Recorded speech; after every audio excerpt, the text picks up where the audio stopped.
Hey, what's up guys, in the comic book day. Today there's one book that I'm really excited for, which is Absolute Batman number 20. It's the first real issue with the Robins. They were in the last issue, just like the last few pages, it was a little cameo. But today we finally get to see them in the full glory. Hopefully it's really good. I really love the last issue. In its entire run, there's only been one issue that I was kind of mixed on, but everything else, it's always been pretty good. Apart from that, there's not really much that comes out today that I'm looking forward to, or that I need to get. Who knows? Every time I say it's a light week, I always end up spending at least around 30 to 40 bucks. So hopefully I don't spend that much today. Anyway, today we should be meeting again with my good friend Blaine. So yeah, we're just gonna try to have fun today without spending that much money. All right, let's go.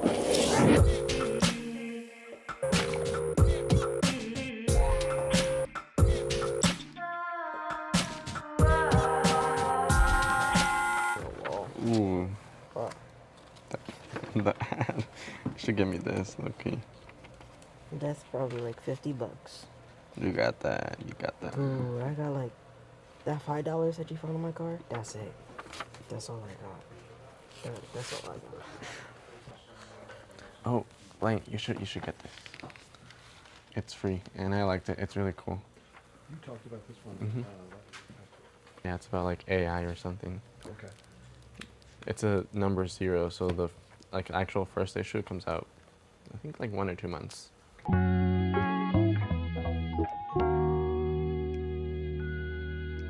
Shake your hips a bit. Girl, do it for me. Gosh, girl. Gosh, girl. Rock, girl. Clap, girl. Step, girl. Dash, girl.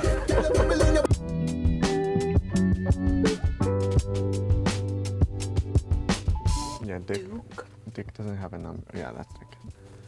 Duke. What? I thought you were pointing at this and saying it was Dick. No. So, who should I get? All 4 of them. Stephanie's right here. I was going to. Where's all 5 of them? Damien's right here. Dude, Damien looks sick. Yeah, I like Damien's. I like the colors. So, all of them? Can you afford it? I think so. Okay. Maddie. Yes. So. Maddie, you got me, Maddie? Maddie, you got me, you know? No. Because I'm okay. Now I'm gonna be sad because of you. I wanna check Burrow, but it's on. They're all the way in the back. Maddie, my back hurts. I think I'm old. 25. Just don't look at the price. Don't look at the price. I don't like their necks. I don't like this at all. I hate that. Making the rounds. Maddie, you have to buy me that. You have to buy me that. Maddie, yes. Absolute Superman. If only it wasn't $18. Dang, if Maddie. only. You just Wow. get the other Early issues. birthday gift. So wait, what about my early birthday gift? My birthday's before you. Oh, an Absolute Flash. But Do they have any Absolute Flash? yes. They're all like, should be the first one, I think. Oh, they are the first. Yeah. No, they're first printing too. That's what I said. No, first printing or first issue? I meant the first printing. How do you know it's first printing? Because I looked at the freaking thing. Oh, you know about that. Wow. I know. Wow. I can read. Yes. Yeah, it is first printing. That's cool. It's cool. No, it's not. Oh, you look kind of good. But no. This is actually me, by the way. But let me show you. But yeah, yeah. You got a long neck. Where are you? Yeah, that's me. That's me right there. I don't know who she is, but that's me. I think we look the same. This guy look a little bit better. That's a That's preview me. for DC. Okay, okay. Yep. You say you got me with that? No. Just say you hate me. Just say you hate me. I hate you. Okay. 35, 40.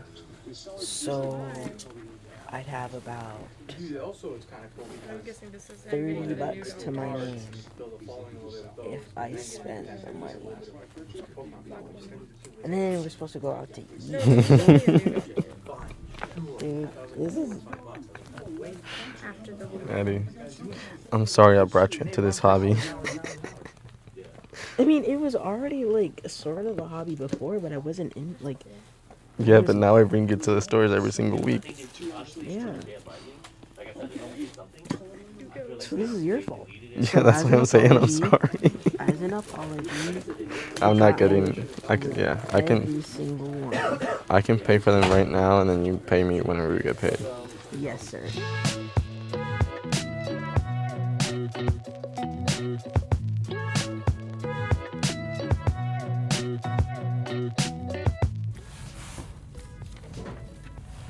Okay, let's go. Okay. You sure? You sure you're gonna finish before me? I'm positive, man. Yeah.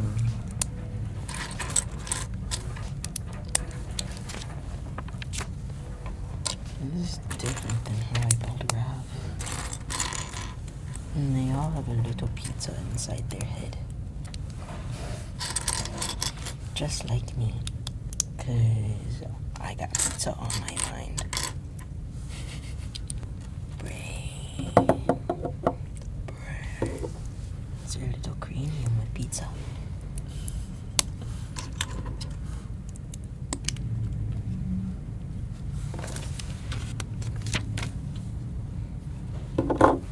Body.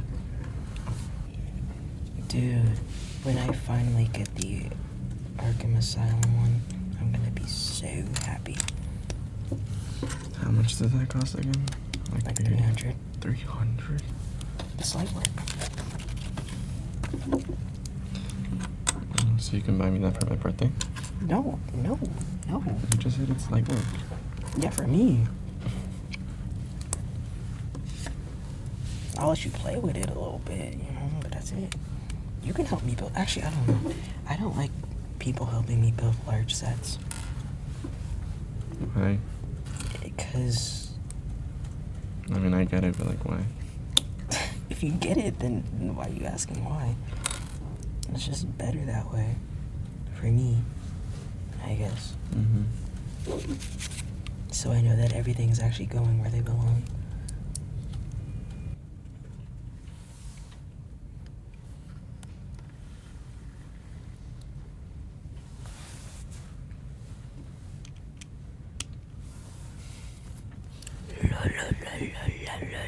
ASMR.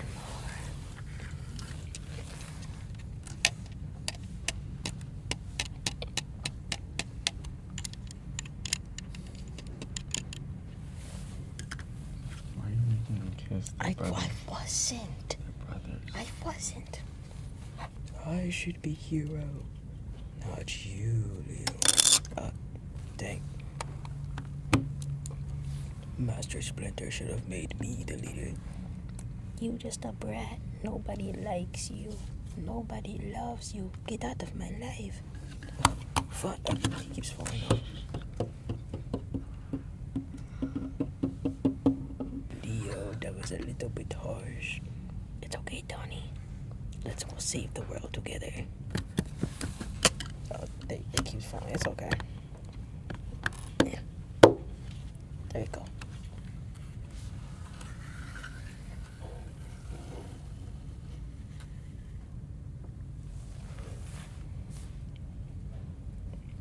Oh, yeah.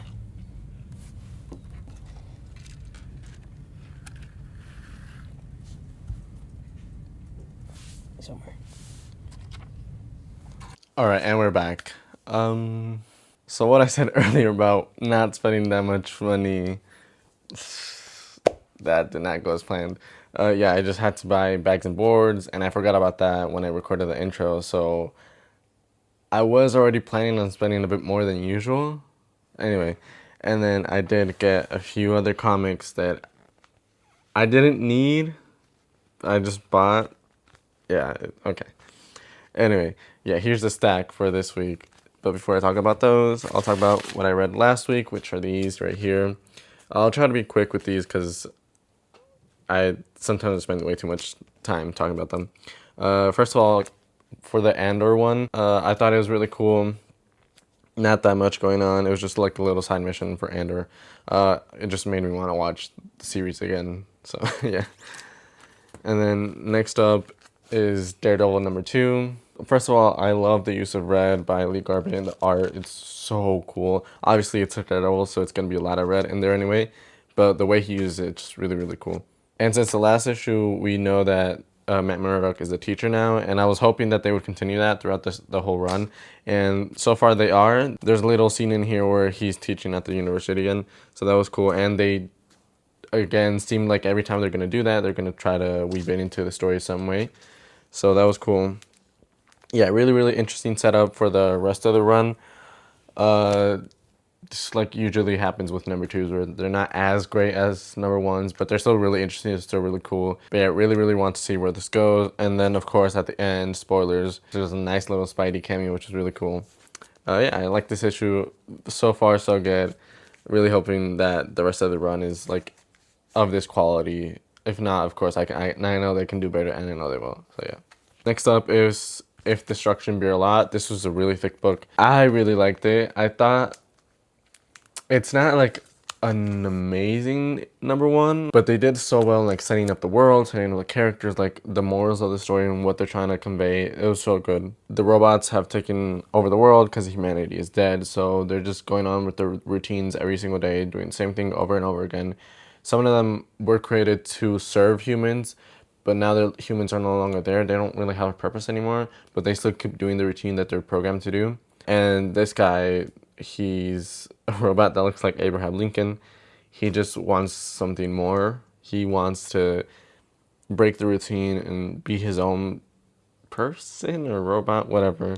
But yeah, he just wants to do more with his life, even though he doesn't really have a life. Yeah, you get what I mean. Is there a point in routine?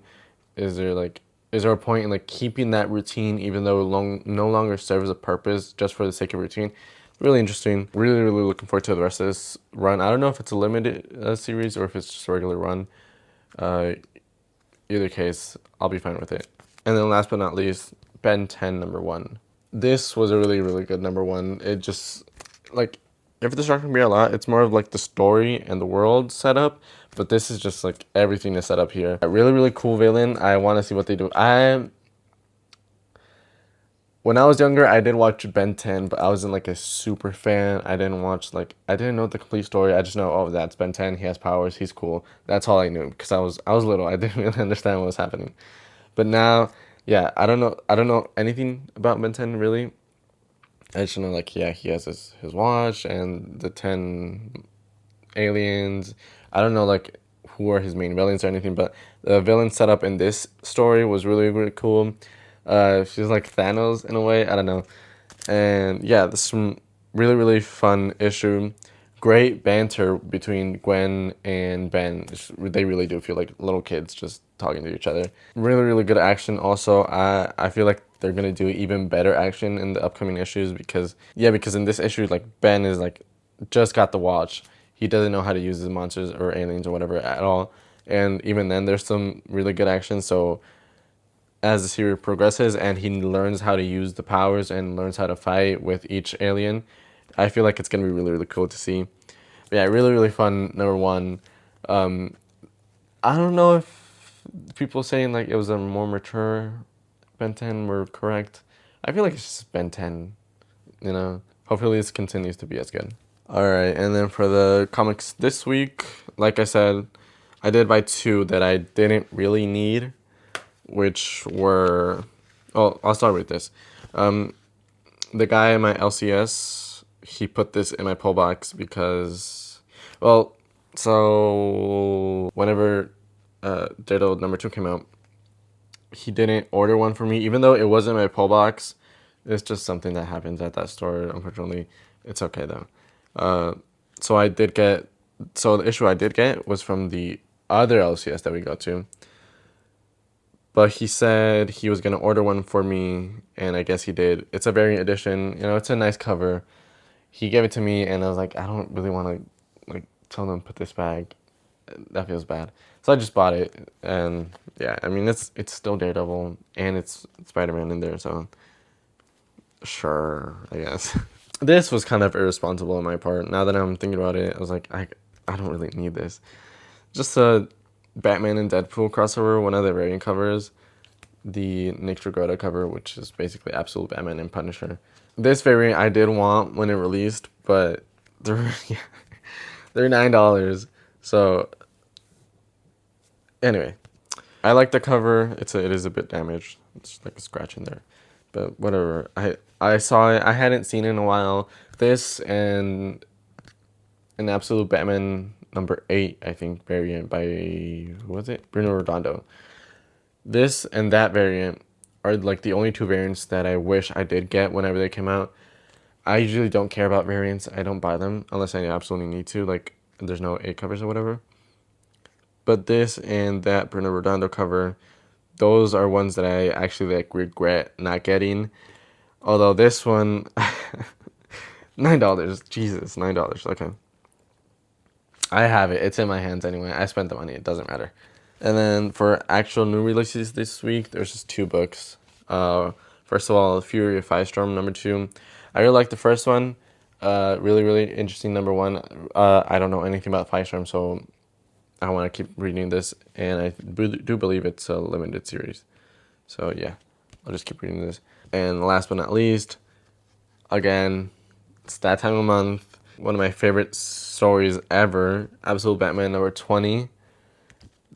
So excited for this. So excited for the Robins and how they interact with Batman. You know, especially like we've seen Dick Grayson throughout the story. Like he appears every now and then for a few panels. But all the other characters, like how is Damian? Like, is Damian still Bruce's son, or is like how is that gonna go? Jason, you know, Jason Todd's whole thing happened when he was a kid, and then as an adult he became Red Hood, but like now he's already an adult. Super interested to see how they do that. Yeah, amazing cover, really cool cover. Absolute Batman #20. Super excited for this. Yeah, that's really all I can say. Hopefully it's amazing, because last issue with Scarecrow, it was perfection. All right, I do believe that's all for comics this week. Yes. Apart from that, I did go see Hokum, which is like a relatively new movie. It's a horror movie, a bit more like a psychological horror, although it does have some typical jump scares. The person I went to go see it with did not like it at all, but I thought it was okay. Like, I can see the flaws. There's definitely a lot of flaws, but I don't know. It's like a perfectly average movie, I guess. It did have some potential, which I guess that could be disappointing. But yeah, it follows, spoilers obviously, it follows a guy who's traumatized by this event that occurred when he was little. He accidentally killed his mom with a gun. Obviously, after the whole thing happened, his parents, well, the mom died, and his dad just hated him for it. And so his whole family just fell apart. So now as an adult, he goes to this hotel where his parents had their honeymoon and just goes to spread their ashes nearby, because that was the last time he felt that they felt happy. A lot of weird stuff happens at this hotel, and this is like where most of the problems come from. The movie just tries to do too much with the hotel and not enough with the trauma of like the actual character. First of all, the character, he's introduced and he's a like complete total ass. He's like really rude to everybody. He's just mean. He's just completely over it. So they don't really get us to root for him at the beginning, at least. I don't know. When I say they're trying to do too much, there's just too many storylines to follow and not enough time to focus enough on each one. So there's a witch in the hotel. There's like infidelity, like murder plot going on. And then there's also you know, obviously the childhood trauma of the character and how that affects him and how that manifests, which honestly, the manifestation of that trauma, which is like a creature that comes out of TV, that was super interesting. That was super cool. I love that design. But they didn't really use him at all. So what I thought they could have done is like, instead of the witch, because the witch doesn't really do anything in the story, they could have swapped out the manifestation of the trauma with the witch, and you know, focused on the trauma, have the trauma being like the main part of the story, not the witch, which again doesn't really do anything. Like, I don't know why she's there. And that monster from the trauma or whatever, like I said, really cool design. That one creeped me out. That one was really creepy. The witch was just an old lady. That's it. It was smiling all the time. I don't know. Now that I'm talking about it, I think I'm like actively hating on the movie, even though I thought it was okay. I guess that's what happens when you know, express your thoughts. But yeah, the whole movie is like him learning to, you know, overcome the trauma. You like, it wasn't really his fault. I mean, it was his fault, but like, he was a kid. He didn't really know what he was doing. Like, I don't know why his parents thought it was okay for him to be playing with a gun, or how he even had access to a gun. But yeah, they could have done more with the trauma aspect. And then, you know, throughout the whole movie, he like learns to accept that it wasn't his fault completely, and he can move on from that. That his mom is fine with it. His dad was an a-hole, but whatever, that doesn't really matter. Yeah, like I said, there was a bit too much going on and not enough time to focus on everything, so I feel like they could have cut some stuff out, or like blended some stuff together so that it could have been like a bit more cohesive story. I don't know. It was alright though. It was alright. So it's creepy ambience, like the ambience was really cool. But apart from that, like, could have been better. That's why I say it's like a perfectly average movie. I mean, I went in knowing absolutely nothing, so I wasn't disappointed at all. But yeah, it's all right. All right, I think that's it for this week. Let me know what you guys bought this week. What have you guys been reading? Have you guys seen Hokum? What's a horror movie you guys like? Hope you guys had a fun new comic book day, a nice week overall. See you guys next week. Bye.